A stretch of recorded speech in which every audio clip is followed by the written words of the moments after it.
Hello dear friends, आप सभी का वेलकम आपके अपने यूट्यूब चैनल तनु क्लासेस .com में। दोस्तों हम लोग पढ़ रहे थे क्लास 12 हिस्ट्री एंड के इतिहास का 12 चैप्टर जिसका नाम है औपनिवेशिक शहर। उसी का दोस्तों आज हम लोग पार्ट 3 लेके आए हैं। ठीक है, इससे पहले दोस्तों हम लोगों ने पार्ट 1 और पार्ट 2 कवर कर लिए हैं। अगर आप लोग नहीं देखें उसका लिंक आपको डिस्क्रिप्शन में मिल जाएगा या फिर वो वीडियो आपको प्लेलिस्ट मिल जाएगा। थोड़ा सा हम लोग देख लेते हैं कि पार्ट 1 पार्ट 2 में हम लोग पढ़े क्या थे। सबसे पहले दोस्तों हम लोगों ने पार्ट 1 में पढ़ा था कि कैसे मुगल साम्राज्य है यहाँ पर शासन करते हैं, और क्योंकि हम लोग इस चैप्टर में बेसिकली किसके बारे में पढ़ते हैं, कैसे नगरीकरण यानी कि कैसे शहर का विकास होता है, कैसे कैसे नगर योजना होता है। नगर योजना का मतलब यानी कि जब अंग्रेजों के जमाने में युद्ध होता था तो अंग्रेज जो है वो पहले ही सारी तैयारी कर चुकी होती है। यानी कि जब अंग्रेज के जमाने में युद्ध होता था तो वो सारे मैदानों को अपने यानी कि जहां पर वो सल्तनत बनाए थे उसके आगे सारी जगहों को खाली कर देते थे ताकि वो युद्ध किया जा सके। तो कैसे कैसे नगर योजना की जाती थी, स्थापत्य वगैरह यानी कि कला वगैरह आर्किटेक्चर वगैरह की जाती थी, उसी को चैप्टर में हम लोग पढ़ते हैं। ठीक है, तो हम लोगों ने पार्ट 1 में पढ़ा था कि उस समय यानी कि जब यहाँ पर मुगल साम्राज्य यहाँ पर शासन कर रहा था तो उस समय कस्बों की स्थिति क्या थी, उस समय शहर की स्थिति क्या थी, और उसी समय अंग्रेज यहाँ पर एंट्री करता है और एंट्री करने के बाद वो फैक्ट्री वगैरह की स्थापना करने लगता है और जो मुगल साम्राज्य की जो राजधानी है वो विलुप्त होने लगती है और अंग्रेज जहां पर औद्योगिक की स्थापना करने लगता है वो तरक्की करने लगता है। ठीक है, तो पार्ट 2 में हम लोग वही देखे थे कि अंग्रेज जो है कैसे कैसे नए नए शहर बसाते हैं, मुख्य रूप से बंगाल को, उसके बाद मद्रास को, उसके बाद बंबई को। ठीक है, तो हम लोग बंगाल के बारे में पढ़ चुके थे कल के वीडियो में पार्ट 2 में, और मद्रास के बारे में भी पार्ट 2 में पढ़ चुके थे। आज की वीडियो में दोस्तों हम लोग पढ़ने वाले हैं यानी कि पार्ट 3 में पढ़ने वाले हैं बंबई के बारे में। यानी कि बंबई कैसे एक 7 द्वीपों का शहर था, और बंबई जो है 7 द्वीपों का शहर तो था लेकिन बंबई को कैसे एक शहर बना दिया क्योंकि वो पहले 7 द्वीपों में था। ठीक है, और एक चीज दोस्तों बहुत ही इंपॉर्टेंट टॉपिक जो कि आपको पढ़ाना था, जो कि बहुत ही इंपॉर्टेंट टॉपिक है, आपको इसको समझना है। आपको मालूम होगा गेटवे ऑफ इंडिया के बारे में। ठीक है, गेटवे ऑफ इंडिया के बारे में मालूम है क्या? आपको मालूम है गेटवे ऑफ इंडिया क्यों बनाया गया था? दोस्तों गेटवे ऑफ इंडिया जो है वो राजा के स्वागत के लिए बनाया गया था। उसका नाम शायद जॉर्ज, हम लोग पढ़ेंगे वैसे पार्ट 3 में, तो उसका नाम शायद जॉर्ज या कुछ ऐसे था। तो उसी समय जो है गेटवे ऑफ इंडिया बनाया गया था। गेटवे ऑफ इंडिया और उसकी जो बीवी थी मेरी नाम थी उसकी बीवी की, उसी को स्वागत के लिए गेटवे ऑफ इंडिया को बनाया गया था, जो कि आज की वीडियो में हम लोग देखेंगे। ठीक है, तो दोस्तों पार्ट 2 अगर नहीं देखें तो प्लीज जाकर के देख लीजिए। सभी का लिंक जो है आपको डिस्क्रिप्शन पे मिल जाएगा या फिर वो वीडियो आपको प्लेलिस्ट पे मिल जाएगा। अब एक इंपॉर्टेंट पॉइंट जो कि कल के वीडियो में था, शायद बहुत बच्चे नहीं ध्यान दिए होंगे, कलकत्ता को जो है सुल्तानती, कोलकाता और गोविंदपुर, इन तीनों गांवों को मिलाकर के बनाया गया था। ये पॉइंट आपको ध्यान रखना है क्योंकि कोलकाता जो है वो अंग्रेजों के जमाने में ही यानी कि शहर बना था ना। ठीक है, और 1757 में प्लासी का युद्ध हुआ था, और इसी युद्ध के बाद सिराजुद्दौला के साथ जो प्लासी युद्ध जो किया था अंग्रेजों के साथ, उसी के बाद जो अंग्रेज है वो युद्ध के लिए पहले ही तैयारी करते थे, और वो जो अपने यानी कि जहां पर वो अपना शासन बसाते थे, जो सल्तनत बसाते थे, उसके सामने जो भी जगह होती थी उसको खाली कर देते थे क्योंकि उससे युद्ध किया जा सके, वार किया जा सके, गोलीबारी किया जा सके। ठीक है, आज की वीडियो में हम लोग लॉटरी कमेटी के बारे में पढ़ेंगे और पढ़ेंगे बंबई के भवन निर्माण, यानी कि बंबई में शहर का निर्माण कैसे होता है, जिसको 7 टापुओं का इलाका कहा जाता है, उसके बारे में पढ़ेंगे। और मैंने एक आपको इंपॉर्टेंट टॉपिक जो बताया था अभी जस्ट बोले कि इसके बारे में, यानी कि राजा जॉर्ज पंचम नाम था उसका। ठीक है, राजा जॉर्ज पंचम और उसकी पत्नी जिसका नाम था मेरी, उसी के स्वागत के लिए, उसी के वेलकम के लिए 1911 में गेटवे ऑफ इंडिया बनाया गया था। तो यहाँ पर 2-3 क्वेश्चन बनता है। सबसे पहला क्वेश्चन तो बनता है कि भाई गेटवे ऑफ इंडिया का निर्माण कब हुआ था? वो आपका 1911 में हुआ था। कहां पर हुआ था? बंबई में हुआ था। क्यों हुआ था? राजा जॉर्ज पंचम और उनकी पत्नी के स्वागत यानी कि वेलकम के लिए। ये जो है परंपरागत गुजराती शैली का प्रसिद्ध उदाहरण था। अब गुजराती शैली क्या है आपको अभी समझ में आ जाएगा। ठीक है, तो चलिए चैप्टर को शुरुआत करते हैं। बहुत ही मजेदार चैप्टर है, आप लोग मेरी बातों को प्लीज ध्यान से सुनिएगा, और एक बात, जो भी इंपॉर्टेंट पॉइंट आपको बोलेंगे उसको नोट कीजिएगा, अन्यथा ये वीडियो देखने का आपको कोई भी फायदा नहीं होगा। ठीक है, समझिए। लॉटरी कमेटी, वेलेस्ली के बारे में आपको बताए थे हम। 1798 में जो है लॉर्ड वेलेस्ली क्या बने थे? गवर्नर जनरल बने थे। तो ध्यान रखिएगा 1798 में लॉर्ड वेलेस्ली जो है वो गवर्नर जनरल बने थे, और वो कलकत्ता में अपने लिए क्या बनाए थे? गवर्नमेंट हाउस बनाए थे। ठीक है, यानी कि वेलेस्ली गवर्नर बनने के बाद, गवर्नर जनरल के बाद गवर्नमेंट हाउस बनाए थे। कहां पर? कलकत्ता में। और 1803 में जो है वो साफ सफाई अभियान यानी कि एक प्रकार का नगर नियोजन की आवश्यकता पर एक प्रकाशीय आदेश जारी किया था ताकि साफ सफाई किया जा सके, क्योंकि उस समय बीमारी वगैरह, हैजा वगैरह फैला हुआ था। ठीक है, अब देखिए लॉटरी कमेटी, वेलेस्ली की विदाई के बाद, यानी कि वेलेस्ली जब वहां पर खत्म हो गया, वेलेस्ली की सरकार जो जनरल थे वो खत्म हो गए, उसके बाद जो नगर नियोजन का कार्य सरकार की मदद से लॉटरी कमेटी ने जारी किया। अब ये लॉटरी कमेटी क्या होता है? तो लॉटरी कमेटी नाम से इस यानी कि इसका नाम लॉटरी कमेटी इसलिए पड़ा क्योंकि नगर सुधार के लिए पैसे की व्यवस्था जनता के बीच जो है वो लॉटरी बेचकर की जाती थी। लॉटरी को बेच करके यानी कि नगर का साफ सफाई हो साफ, क्योंकि सारी चीज उसके पास पैसा था तब भी वो जनता से ही लेता था, सारी चीज लूटता था, लगान लगाता था, समझ गए। ये जो लॉटरी कमेटी वो क्या करते थे, लॉटरी खिलवाते थे। और क्योंकि मालूम है भाई लॉटरी में तो सबका किस्मत होता नहीं है, ठीक है, और लॉटरी भी तो उसी के द्वारा बनाया जाता था, तो बस वो लॉटरी के सहारे ही जो है गरीबों से लूटते थे पैसे को, ठीक है, इसीलिए इसका नाम लॉटरी कमेटी पड़ा। तो वेलेस्ली की विदाई के बाद नगर नियोजन का कार्य यानी कि नगर का नियोजन यानी कि साफ सफाई, नगर नियोजन में देख रेख, ये सारी कार्य जो है वो सरकार की मदद से लॉटरी कमेटी ने जो जारी रखा, क्योंकि लॉटरी कमेटी जो है वो लॉटरी बेचकर की जाती थी, यानी कि व्यवस्था जो है जनता के बीच लॉटरी को बेचकर ये सारी चीजें की जाती थी, इसीलिए इसका नाम लॉटरी पड़ा, लॉटरी कमेटी पड़ा। अब लॉटरी कमेटी ने शहर का एक नया नक्शा बनवाया। लॉटरी कमेटी जो है वो शहर का एक नया नक्शा बनवाया जिसमें कलकत्ता की एक संपूर्ण तस्वीर सामने आ सके। तो हम लोगों ने पार्ट 2 में कलकत्ता के बारे में थोड़ा बहुत पढ़ा है, किसको किसको मिला करके क्या क्या होता है। अगर आप लोग नहीं देखें प्लीज पार्ट 2 को देख लीजिएगा और उसी को थोड़ा आज पार्ट 3 में कवर करते हैं, ठीक है। तो लॉटरी कमेटी जो है शहर का एक नया नक्शा बनाया, क्योंकि आपको मालूम है कोई भी चीज में शासन करने के लिए पहले नक्शा बनाया जाता था, ताकि नक्शा से पता चलता था कि कहां से युद्ध हो सकता है, युद्ध की तैयारी वगैरह सारी चीजें नक्शा से होती थी, ठीक है। तो लॉटरी कमेटी ने शहर का एक नया नक्शा बनवाया जिसमें कलकत्ता की एक संपूर्ण तस्वीर सामने आ सके, और कमेटी के प्रमुख गतिविधियों में शहर के हिंदुस्तानी आबादी वाले हिस्सों में सड़क निर्माण व नदी किनारे से अवैध कब्जे हटाना शामिल था, ठीक है। और सारी गतिविधि शहर में क्या हो रहा नहीं हो रहा, कहां पर सड़क निर्माण वगैरह हो रहा है, ये उसी से पता चलता था, ठीक। 1817 में हैजा फैलने लगा। कब फैला था हैजा, ध्यान रखिएगा, 1817 में जो है हैजा फैलने लगा। और 1896 में प्लेग नामक बीमारी, तो ये प्लेग भी बहुत खतरनाक बीमारी था, महामारी था, और हैजा भी जो है बहुत महामारी बीमारी था। तो ये 1817 में और 1896 में क्या फैला, प्लेग, ठीक है। ये जो है पूरे शहर को अपने चपेट में ले लिया, अपने चपेट में ले लिया। सरकार ने उस समय के स्वीकृत सिद्धांत जीवन परिस्थितियों और बीमारियों के फैलाव के बीच सीधा संबंध होता है, ठीक है। ये जो है परिस्थितियों और बीमारियों के बीच ये सीधा संबंध होता है, यानी कि आपको सिंपली अगर बताएं तो उस समय जो हैजा बीमारी फैला था 1817 में, और 1896 में प्लेग नामक बीमारी फैला था जो कि शहर को अपने चपेट में ले लिया था। तो सरकार जो है उस समय एक स्वीकृत सिद्धांत जीवन, क्या है, स्वीकृत सिद्धांत जीवन, जो कि परिस्थिति और बीमारी के फैलाव को एक साथ जोड़ता है। एक परिस्थिति क्या है और एक बीमारी, इन दोनों का जो संबंध है एक होता है, यानी कि फैलाव के बीच संबंध होता है, ठीक है। इसी के अनुसार कार्रवाई की सरकार, जो है इसी के अनुसार कार्रवाई की, यानी कि जो परिस्थिति थी और जो बीमारी का फैलाव था इसी के अनुसार जो वहां पर कार्रवाई किया, कौन, सरकार। इस सोच को दिवाकर नाथ टैगोर और रुस्तम जी कुआस जी जैसे शहर के जाने माने हिंदुस्तानियों का समर्थन प्राप्त था, ठीक है। तो ये जो सरकार जो प्लान बनाए थे, जो नियम बनाए थे इस बीमारी से दूर होने के लिए, तो इसको कौन सपोर्ट करते थे, द्वारका नाथ टैगोर और रुस्तम जी कुआस जी, ये जो है शहर के बड़े जाने माने हिंदुस्तानी थे, इसी को समर्थन प्राप्त था, यानी कि ये जो है इसका समर्थन करते थे। 1836 में इसी महामारी के चलते औपनिवेशिक शासन ने फूस की झोपड़ियों को अवैध घोषित कर दिया और मकानों में ईंटों की छत को अनिवार्य कर दिया, ठीक है। और 1836 में ये महामारी यानी कि रीजन वगैरह पता नहीं लग पाया, तो वो क्या कर दिया कि फूस की घर से ये बीमारी फैलती है, इसीलिए उसने यानी कि औपनिवेशिक शासन का मतलब जो भी बड़े राष्ट्र के द्वारा, मैंने आपको बार बार बताया है, बड़े राष्ट्र के द्वारा किसी छोटे राष्ट्र पर अगर कोई किसी अविकसित राज्य पर यानी कि विकसित राज्य के द्वारा किसी अविकसित राज्य पर शासन करना, उसी को औपनिवेशिक शासन बोलता है। और वहां का जो शासन होता है उसको औपनिवेशिक शासन, जो शहर होता है उसको औपनिवेशिक शहर, यानी कि जो चीज होता है उसको औपनिवेशिक लगा दिया जाता है, क्योंकि वो यहाँ के निवासी नहीं थे, वो कहीं और के निवासी थे, ठीक है। तो 1836 ईस्वी में महामारी के चलते जो औपनिवेशिक शासन थे वो क्या किया, फूस की झोपड़ी को अवैध करार दिया और कहा कि मकानों में ईंटों के छत के अनिवार्य कर दिया गया, ठीक है। ईंट बनाया जाए, ईंट का छत बनाया जाए, उस समय था ये सारी चीजें, इसको जरूरी कर दिया और फूस की घर को जो है क्या कर दिया, अवैध कर दिया। अब बंबई में भवन निर्माण, ये कलकत्ता तक यहीं पे आपका टॉपिक खत्म होता है। तो कलकत्ता के बारे में पार्ट 2 में भी थोड़ा बहुत था आपका और पार्ट 1 में भी था, तो प्लीज आप लोग जरूर जाके देख लीजिएगा, ठीक है। बहुत इंपॉर्टेंट टॉपिक है, कभी कभी लॉन्ग क्वेश्चन में आपको पूछा जाएगा, और पूछे ना पूछे लेकिन आपको नॉलेज बहुत अच्छी मिलेगी, नॉलेज बहुत खतरनाक मिलेगा, ठीक है। और यूपीएससी बीपीएससी में अगर आप कभी बैठते हैं तो ये चीजें आपको काम देगी, ये कहानी आपको काम देगा वहां पर, ठीक है। अब देखते हैं बंबई में भवन निर्माण, बहुत ही इंपॉर्टेंट टॉपिक है, प्लीज ध्यान से आप लोग सुनते जाइए।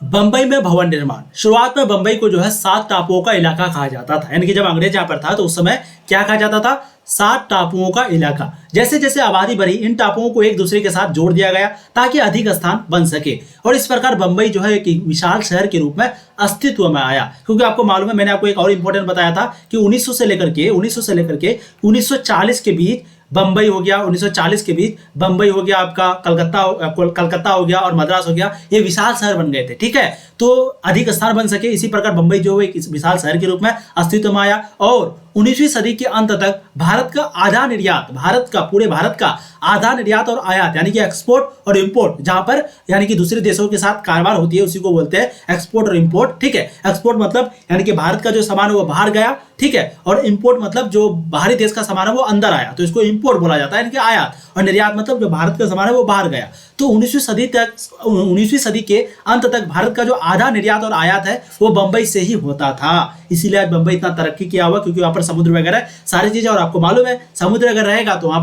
पर क्या होगा, जहाज की फैसिलिटी होगी, और जहाज की फैसिलिटी में जो बिजनेसमैन होती है, ट्रांसपोर्टेशन की जो खर्चा है वो बहुत कम होती है। ठीक है, ट्रांसपोर्टेशन की खर्च बहुत कम होती है, इसीलिए समुद्र के इलाके से बिजनेस किया जाता है। ठीक है, तो 19वीं सदी के अंत तक भारत का जो आधा निर्यात और आयात है वो बंबई से होता था। इस व्यापार की एक महत्वपूर्ण वस्तु जो है अफीम थी। अफीम एक प्रकार का ड्रग्स था।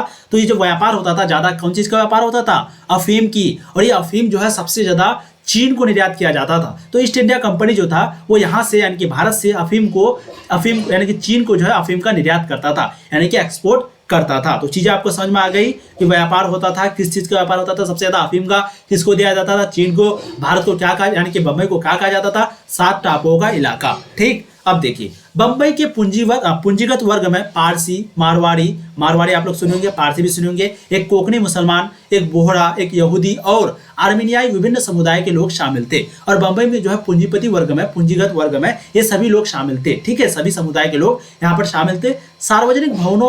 सार्वजनिक भवनों के मोटे तौर पर 3 स्थापत्य शैलियों का प्रयोग किया जाता था। अब ये 3 स्थापत्य शैली क्या है आपको आगे समझ में आ जाएगा। ठीक है, सार्वजनिक भवनों के मोटे तौर पर 3 स्थापत्य शैलियों का प्रयोग किया गया। 2 शैलियां उस समय इंग्लैंड में प्रचलित चलन से आयातित थी, यानी कि 2 शैली जो थी वो कहां पर थी, इंग्लैंड में प्रचलित चलन से आयातित थी। और इसमें से जो एक शैली थी उसको नवशास्त्रीय या नियोक्लासिकल शैली कहा जाता था। तो ये जो शैली था, एक प्रकार का समूह समझ सकते हैं, तो इसको क्या कहा जाता था, नवशास्त्रीय, ध्यान रखिएगा, नवशास्त्रीय या फिर नियोक्लासिकल शैली उसको कहा जाता था। यह शैली जो है मूल रूप से प्राचीन रोम की भवन निर्माण शैली से निकलती थी, और प्राचीन रोम की जो भवन निर्माण थी वहीं से यह शैली निकलती थी। ठीक है, तो चीजें आपको समझ में आ गई। 3 स्थापत्य शैली थी, जिसमें से 2 शैली जो इंग्लैंड में थी, और एक शैली को जो क्या कहा जाता था, उसको कहा जाता था नवशास्त्रीय या फिर नियोक्लासिकल। और यह शैली जो है मूल रूप से प्राचीन रोम के भवन निर्माण से निकलती थी, यानी कि भवन निर्माण शैली से निकलती थी। 1833 ईस्वी में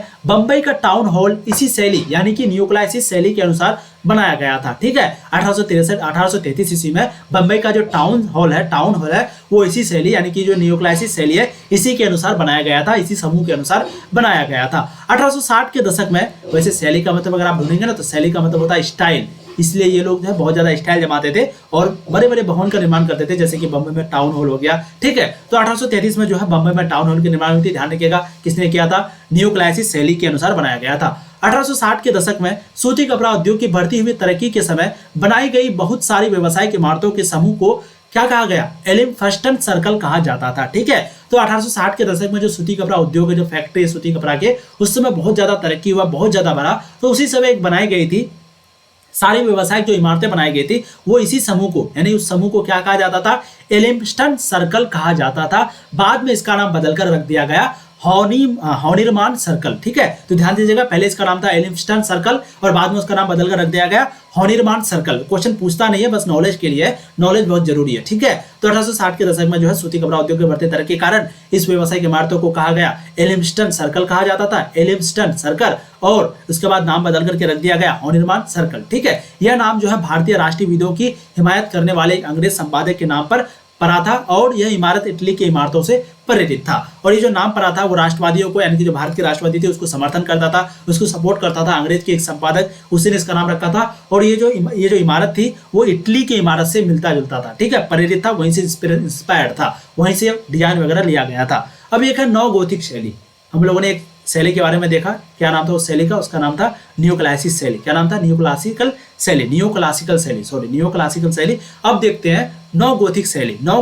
गोथिक जो है आपका ऐसे लिखा जाएगा। ठीक है, चंद्र बिंदु जैसा थोड़ा सा, ये आपका वो नहीं होगा, आकार वगैरह क्या होता है वो नहीं होगा। ठीक है, तो नव गोथिक शैली, इस शैली का उपयोग जो है काफी किया गया था ऊंची उठी हुई छतें, नोकदार मेहराबे और बारीक सज्जा इस शैली की खासियत होती थी। समझ गए, ये जो नव गोथिक शैली था, क्योंकि शैली का मतलब ही हुआ एक प्रकार का स्टाइल, डिजाइन, कला, समझ सकते हैं आप लोग, क्योंकि हम लोग इस चैप्टर में मुख्यतः 3 चीजों के बारे में पढ़ते हैं। एक नगरीकरण, जो कि हम लोगों ने देख लिया, नगर योजना भी देख लिया, किस तरीके से नगर योजना होती थी, अंग्रेज जो है पहले ही युद्ध के पहले तैयारी वगैरह हो चुकी थी। अब स्थापत्य यानी कि कला के बारे में पढ़ते हैं, लास्ट टॉपिक है आपका, उसी में हम लोग देखते हैं किसके बारे में, शैली के बारे में। शैली का मतलब स्टाइल होता है, शैली का मतलब एक ग्रुप होता है, स्टाइल वाला ग्रुप, वो जो है अलग अलग नए नए निर्माण करते हैं, ठीक है। तो नव गौथिक शैली जो है, इस शैली का उपयोग जो है काफी किया गया था। ऊंची उठी हुई छत हो गया, छत जो है ऊंचा उठा हुआ, नोकदार मेहराबे हो गया और बारीक साज सज्जा, बारीकी से सजावट जो हो गया, वो इस शैली की खासियत थी, इस शैली का मुख्य भूमिका था, इस शैली का मुख्य कला था। यूनिवर्सिटी हॉल के लिए सर कोवासजी जहांगीर रेडमनी ने पैसा दिया था, जो एक अमीर पारसी व्यापारी थे। तो पारसी व्यापारी में जिसका नाम था, क्या नाम था, जहांगीर रेडमनी, क्या नाम था, कोवासजी जहांगीर रेडमनी, इसी ने पैसा दिया था यूनिवर्सिटी हॉल के लिए, यूनिवर्सिटी हॉल बनाने के लिए, ठीक है। ये क्या थे, एक पारसी व्यापारी थे। यूनिवर्सिटी लाइब्रेरी के घंटाघर का निर्माण जो है प्रेमचंद रायचंद के पैसों से किया गया था और उसका नाम उनकी मां के नाम पर राजाबाई टावर रखा गया। तो राजाबाई टावर रखा गया था उसके मां के नाम पर। कौन किया गया था, यूनिवर्सिटी लाइब्रेरी में घंटाघर का निर्माण कौन करवाया था, प्रेमचंद रायचंद के पैसों से किया गया था और उसका जो नाम है उनके मां के नाम पर पड़ा, जिसका नाम था राजाबाई टावर। तो चीजें आपको समझ में आ गई। अब देखते हैं आगे, नव गोथिक शैली, एक बहुत ज्यादा इसको कला आता था, बहुत ज्यादा नुकीदार घर, जिसको हम लोग अभी बोलते हैं, क्या क्या बोलते हैं, फ्लैट वगैरह बोलते हैं, या फिर नुकीला जो घर होता था, रेड रेड कलर जो ऊपर छत होता था, जैसे कि टीन का घर होता था, उसी तरीके से उस समय सीमेंट वगैरह का बनाया जाता था। तो ये नव गोथिक को बहुत अच्छे से आता था, ठीक है। नव गोथिक शैली जो है वो भारतीय व्यापारियों को रास आती थी, क्योंकि उनका मानना था कि अंग्रेजों द्वारा लाए गए बहुत सारे विचारों की तरह उनकी भवन निर्माण शैलियां भी प्रगतिशील थी, यानी कि जो स्टाइल है वो भी प्रगतिशील थी, तरक्की कर रहा था और उनके कारण बंबई को एक आधुनिक शहर बनाने में मदद मिलेगी, ठीक है। देखिए, नव गोथिक शैली का सबसे बेहतर उदाहरण विक्टोरिया टर्मिनस है, विक्टोरिया मेमोरियल, ठीक है, जो कि मुंबई में है। तो नव गोथिक शैली का जो सबसे बेहतर उदाहरण है वो विक्टोरिया टर्मिनल है, जो कि great Indian peninsular railway company का स्टेशन और मुख्यालय हुआ करता था, ठीक है। तो उस समय जो great Indian peninsular railway company का जो स्टेशन और मुख्यालय था वो क्या था, विक्टोरिया टर्मिनल था, विक्टोरिया टर्मिनस, ठीक है। ये टर्मिनस है, टर्मिनल होगा, मुझे भी कंफ्यूजन हो रहा है। तो नव गोथिक शैली का सबसे बेहतर उदाहरण जो है वो यही है। अब इंडो सरासेनिक शैली, इंडो सरासेनिक शैली हम लोगों ने सबसे पहले देखा नव गोथिक शैली के बारे में, और उससे पहले भी हम लोगों ने देखा नियोक्लासिक शैली। टोटल 3 शैली था, 2 शैली के बारे में देख चुके हैं। अब एक तीसरा शैली है, वो उसका नाम क्या है, इंडो सरासेनिक शैली। 20वीं सदी की शुरुआत में एक नई मिश्रित स्थापत्य शैली विकसित हुई, जिसमें भारतीय और यूरोपीय दोनों तरह की शैलियों के तत्व थे, ठीक है। तो इस शैली की एक नई शैली थी, नई स्टाइल वाला काम करते थे, यहाँ पर नई तरह के लोग थे, जहाँ पर भारतीयों को भी और यूरोपीय को भी, ये दोनों को यहाँ पर मिला करके बनाया गया था, यानी कि ये दोनों तत्व वहाँ पर शामिल किए गए थे। इस शैली को इंडो सारेसेनिक शैली कहा गया। इंडो का मतलब तो आपको समझ में आ गया भाई, इंडिया के लोग भी जरूर होंगे, इसीलिए इसको दोनों को मिला दिया, इंडो सारासेनिक शैली कहा गया था। इंडो शब्द जो है वो हिंदू का संक्षिप्त रूप था, जबकि सारासेन शब्द का जो प्रयोग है वो यूरोप के लोग मुसलमानों को संबोधित करने के लिए करते थे, ठीक है। तो ये जो सारासेन शब्द है वो किसके लिए करते थे, यूरोप करते थे, मुसलमानों को संबोधित करने के लिए, और ये जो इंडो शब्द है वो हिंदू का संक्षिप्त रूप था। चीजें आपको समझ में आ गई। अब समझिए, राजा जॉर्ज पंचम और उनकी पत्नी मेरी, उसके स्वागत के लिए 1911 ईस्वी में गेटवे ऑफ इंडिया बनाया गया था। यह परंपरागत गुजराती शैली का प्रसिद्ध उदाहरण है। तो ध्यान दीजिएगा, यह क्वेश्चन आपको पूछा जाएगा अगर किसके स्वागत में, राजा जॉर्ज पंचम के स्वागत में और उसकी पत्नी के स्वागत में 1911 ईस्वी में गेटवे ऑफ इंडिया बनाया गया था बंबई में। और ये परंपरागत जो है वो गुजराती शैली का प्रसिद्ध उदाहरण है। किसके, कौन सी शैली का, गुजराती शैली का। उद्योगपति जमशेदजी टाटा ने इस शैली, यानी कि ये जो शैली है, कौन सा शैली भाई, यहाँ पर गुजराती शैली है, इसका गुजराती शैली में ताजमहल होटल बनवाया था। तो ध्यान दीजिएगा, उद्योगपति जो जमशेद टाटा जी जो है वो इस शैली यानी कि गुजराती शैली में क्या बनाया था, ताजमहल होटल बनवाया था, जिसको बर्बाद कर दिया गया हमला करके। अब देखिए चौल के बारे में। शहर में जगह की कमी और भीड़भाड़ की वजह से बंबई में खास प्रकार की इमारतें बनाई गई थी। भीड़भाड़ की वजह से और बंबई में खास प्रकार की इमारतें बनाई गई थी, जिन्हें चौल का नाम दिया गया था। यह बहुमंजिला इमारतें होती थी, जिनमें एक एक कमरे वाले आवासीय इकाइयां बनाई जाती थी। इमारतों के जरिए शासक अपनी ताकत का इजहार करना चाहते थे, और यही इमारत, क्योंकि बड़े बड़े बिल्डिंग होगी, तो इसी को दिखा करके शासक जो है वो अपने ताकत का क्या करते थे जी, इजहार करते थे। यह चैप्टर आपका खत्म हो चुका है। इसके बाद हम लोग MCQ यानी कि ऑब्जेक्टिव क्वेश्चन करेंगे। उसके बाद फिर इसका सब्जेक्टिव में शॉर्ट और लॉन्ग करेंगे। इसके पहले वाले जितने भी चैप्टर है जिसमें भी आपका शॉर्ट और लॉन्ग यानी लघु और दीर्घ क्वेश्चन बचा हुआ है उसको भी हम लोग कंप्लीट करेंगे। ठीक है, प्लीज वीडियो को लाइक कीजिएगा, बहुत मेहनत लगती है दोस्तों वीडियो बनाने में। जम करके एक बार प्लीज शेयर कर दीजिएगा वीडियो खत्म होने से पहले जितने भी आपके दोस्त लोग हैं व्हाट्सएप ग्रुप वगैरह में, और सब्सक्राइब तो आपको करना ही है क्योंकि यहाँ पर आपको पूर्ण रूप से बहुत मजे के साथ तैयारी कराई जाती है। आप लोगों के लिए बहुत मेहनत किया जाता है। ठीक है, आपको एक बार रिवीजन कर दें क्या 1 मिनट में? अच्छा, एक बार रिवीजन कर देते हैं कौन कौन सा इंपॉर्टेंट टॉपिक है। ठीक है, वीडियो ज्यादा लंबी नहीं बनी है। देखिए, सबसे पहले आपको मैंने बताया था कस्बों की स्थिति क्या थी। कस्बा जो है वो ग्रामीण से ज्यादा तरक्की किया हुआ होता है, ग्रामीण से ज्यादा एक प्रकार का पावर होता है। ठीक है, 16वीं 17वीं शताब्दी में क्या हालत थी शहर वगैरह की, कैसे कैसे नगर वगैरह की हालत थी, फिर 18वीं शताब्दी में क्या क्या बदला हुआ, अंग्रेज वगैरह की एंट्री होने के बाद कौन सी फैक्ट्री की स्थापना हुई, फिर औपनिवेशिक रिकॉर्ड तथा शहरी इतिहास उसके बारे में लोगों ने देखा, यानी कि इतिहास के बारे में शहरी नगर पालिका वगैरह सारी चीजें जो आने लगी थी। ठीक है, गतिविधियों का जो पूरा ब्यौरा है वो अंग्रेज रखने लगे थे। 19वीं शताब्दी में हम लोगों ने देखा पूरे बदलाव को देखा।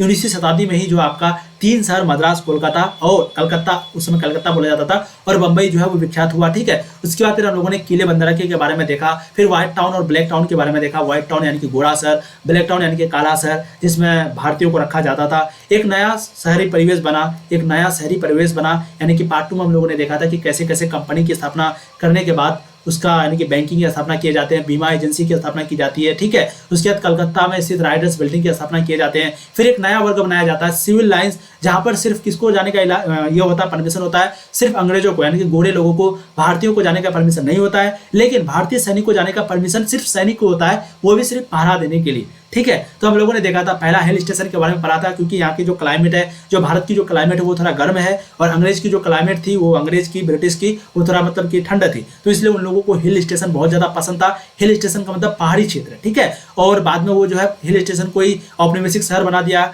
क्यों बनाया? क्योंकि वो लोगों के लिए ठंड था, वहां पर वो लोग रहने लगे। वो लोग रहने के साथ साथ वहां पर पत्ती वगैरह की बागान होती थी, कॉफी वगैरह की, इसीलिए जो है मजदूर लोग जो थे, मैदानी क्षेत्र के जो लोग थे, वो वहां पर जाने लगे और वहां पर काम करने लगे। ठीक है, और मनाली के बारे में आप लोग जरूर सुनेंगे, मनाली में आप लोग जरूर घूमने जाइए। रूढ़िवादी के बारे में मैंने आपको बहुत अच्छे से बताया, क्योंकि ये लोग पढ़ाई वगैरह को सपोर्ट नहीं करते थे, लोग परंपरा को सपोर्ट करते थे। फिर अमर कथा जो कि एक कहानी थी, क्योंकि ये लोग औरतों को बिल्कुल चाहते थे, रूढ़िवादी जो लोग थे ये औरतों को चाहते थे कि ये पढ़ लेंगे अगर तो दुनिया पलट जाएगी, ऐसा उसका सोच था, थिंकिंग था। तो अमर कथा जो है वो विनोदिनी दासी जो कि अपनी कहानी लिखती है अमर कथा में, वो 19वीं सदी में क्या थी, एक नाटककार और निर्देशक थी, जो कि गिरीश चंद्र जो थे उस समय उसके साथ वो काम किया था। ये क्या थे? निर्देशक थे, तो उसी के साथ काम किया था। और वो जो है यानी कि एक प्रकार का एक बहुत इंपॉर्टेंट टॉपिक जो कि स्टार थिएटर है वो कलकत्ता में स्थापना हुए थे। स्टार थिएटर, तो इसके पीछे किसका हाथ था? विनोदिनी दासी का हाथ था। तो ध्यान दीजिएगा कब स्थापना हुई थी? 1883 में। ठीक है, और 1910 से लेकर के 13 के बीच अमर कथा के नाम से जो है विनोदिनी दासी जी अपना आत्मकथा लिखी थी। 1910 से लेकर के 13 के बीच क्या नाम से? अमर कथा, क्योंकि ये बंगाल में थी इसलिए अमर कथा बोलता है ना, अपना कथा, मेरी कहानी। अच्छा, अमर कथा का मतलब आप लोग नहीं समझेगा, अमर कथा मतलब मेरी कहानी, मतलब बंगाली में बोला जाता है अमर कथा। ठीक, चलिए, मैं भी नहीं जानता वैसे। मद्रास में बसावट और पृथक्करण, फिर मद्रास शहर की कैसे कैसे जो है स्थापना होती है, कैसे कैसे बसावट, अंग्रेजों की बसावट होती है, शहर बनता है, और पृथक्करण, भारत के गांवों के लोगों का पृथक्करण होता है, उसको वहां से भगा दिया जाता है, हम लोगों ने देखा। फिर तेलुगु कमेटी वगैरह जो होती थी, जितने भी कोमाटी समुदाय थे, पार्ट 2 में बहुत अच्छे से पढ़े हैं। कलकत्ता में नगर नियोजन वगैरह कैसे कैसे होता है हम लोगों ने देखा। फिर हम लोगों ने देखा लॉटरी कमेटी मतलब क्या? लॉटरी कमेटी के बारे में मैंने आपको बताया था कि भाई ये लोग जो है लॉटरी लगा करके पैसे कमाते थे और इसके बाद शहर की साफ सफाई का ख्याल रखते थे। ठीक है, फिर बंबई में भवन निर्माण का होता है और उसके बाद फिर गेटवे ऑफ इंडिया बनता है, वगैरह होता है, फिर चैप्टर की आपकी समाप्ति हो जाती है। तो चलिए आज हम लोग यहीं तक रहने देते हैं, रखिए अपना ख्याल, फिर मिलेंगे नए वीडियो में, तब तक के लिए जय हिंद। ऐसे ही पढ़ाई करते रहिए, ऑल द वेरी बेस्ट। पूरी सिलेबस खत्म हो गई, बिल्कुल आप लोग टेंशन ना लें। Thank you for watching the video.